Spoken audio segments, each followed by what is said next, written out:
Assalamualaikum warahmatullahi wabarakatuh. Saya Eka Dilapari sebagai pemateri kedua akan menyampaikan materi tentang jenis-jenis kata. Di dalam jenis-jenis kata terdapat kata kerja verbal, yaitu kata kerja yang merupakan kata yang menjadi inti dalam frasa kerja, sama dengan yang berlaku dan dilakukan. Contohnya yaitu berjalan-jalan, menjalankan, dijalankan, dan sebagainya. Berdasarkan dari strukturnya, kata kerja dibagi atas dua macam. Yang pertama, kata kerja dasar, ialah kata kerja yang belum diberi imbuhan. Contohnya, pergi, pulang, tulis, tanya, dan tendang. Yaitu yang kedua, kata kerja berimbuhan, ialah kata kerja yang berbentuk dari kata dasar yang mungkin kata benda, kata kerja, dan kata sifat atau jenis kata lain dan imbuhan. Contohnya menulis, berdiri, terbaca, persingkat, dan sebagainya. Berdasarkan semantis, kata kerja dibagi atas 4 macam. Yang pertama, kata kerja yang menyatakan tindakan atau perbuatan. Contohnya membangun, makan, menendang, berlari, dan pergi. Yaitu yang kedua, kata kerja yang menyatakan pengalaman batin, menyatakan sikap, emosi, atau perasaan. Contohnya bosan, tahu, mengerti, sadar, takut, dan bangga. Yang ketiga, kata kerja yang menyatakan proses atau perubahan dari suatu keadaan kepada keadaan lain. Contohnya menguning, mencair, mendidih, tenggelam, terbit, dan membulat. Yang keempat, kata kerja yang menyatakan keadaan lahiriah sesuatu. Contohnya kosong, bergetar, terbuka, menggigil, dan membekas. Selanjutnya, kata sifat adjektiva. Kata sifat merupakan kata yang dapat diikuti dengan kata keterangan serta dapat dibentuk menjadi kata ulang berimbuhan gabungan dari se atau nya. Contoh, indah atau indah sekali atau seindah-indahnya. Kalau baik, yaitu baik sekali atau sebaik-baiknya. Biasanya, kata sifat digunakan untuk mengungkapkan sifat atau keadaan orang, benda, hewan, maupun tumbuhan. Tempat kata sifat pada tingkat frasa adalah di belakang kata benda yang disifatnya. Contoh, rumah besar, pemandangan indah, meja kecil.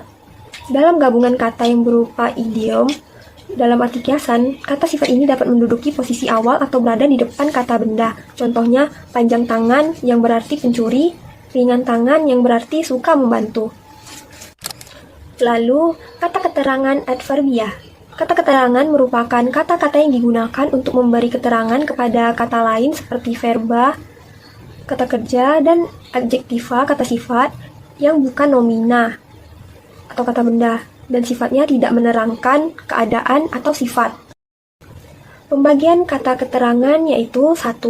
Kata keterangan alat, misalnya dengan. Yang kedua, kata keterangan kesertaan, misalnya bersama. Yang ketiga, kata keterangan perlawanan, misalnya meskipun. Keempat, kata keterangan tujuan, misalnya untuk.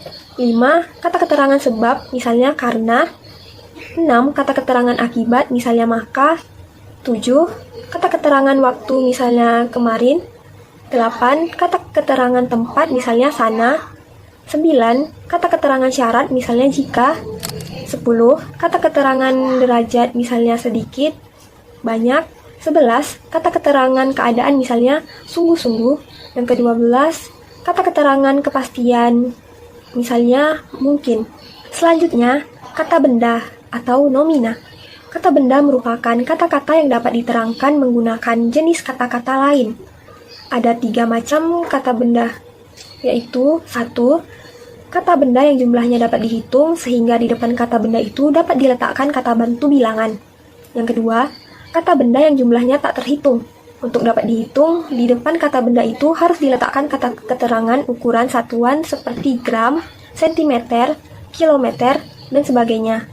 Termasuk kata-kata yang menyatakan nama wadah yang menjadi tempat tersebut, seperti gelas, kaleng, dan lain-lain.